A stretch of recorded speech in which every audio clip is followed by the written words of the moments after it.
மெட்ராஸ் உயர்நீதிமன்ற தேர்வுகளுக்கு அனைவருக்கும் வணக்கம்.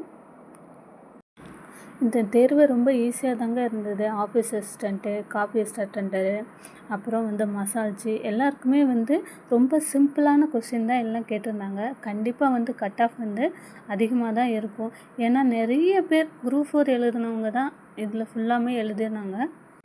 நான் நாகப்பட்டினம் டிஸ்ட்ரிக்டில் எழுதினேங்க. கிட்டத்தட்ட என் கூட 6000 பேர்கிட்ட இந்த எக்ஸாம் எழுதியிருந்தாங்க.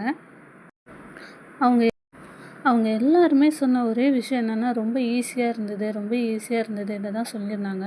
கண்டிப்பாக கட் ஆஃப் அதிகமாக தான் இருக்கும். எல்லாருமே 90 அபோவ் தான் எடுத்திருந்தாங்க. என் கூட எழுதினவங்க எல்லாருமே ரொம்ப ஈஸியாக இருக்குது அந்த மாதிரி தான் சொல்லியிருந்தாங்க. நம்ம ஒரு 85+ இல்லை 90+ எடுத்துட்டோம்னா கண்டிப்பாக தைரியமாக இருக்கலாமாங்க. ஏன்னா கொஸ்டின் அவ்வளோ ஈஸியாக தான் இருந்தது. கண்டிப்பாக 90+ கண்டிப்பாக எடுத்துருக்கலாம். அதில் அவ்வளோ ஈஸியாக இருந்தது எல்லா கொஸ்டினுமே. மசால்ஜிக்கும் சரி, ஆஃபீஸ் அசிஸ்டண்ட்டுக்கும் சரி. மேக்ஸிமம் ஓவரால் பார்த்தோம்னா எல்லாமே 85+ தாங்க கட் ஆஃப் வரும். அதுதான் நாங்களும் எதிர்பார்க்குறோம். நீங்கள் எவ்வளோ மார்க் எடுத்திருக்கீங்கன்னு கமெண்ட் பாக்ஸில் கமெண்ட் பண்ணுங்கள் ஃப்ரெண்ட்ஸ்.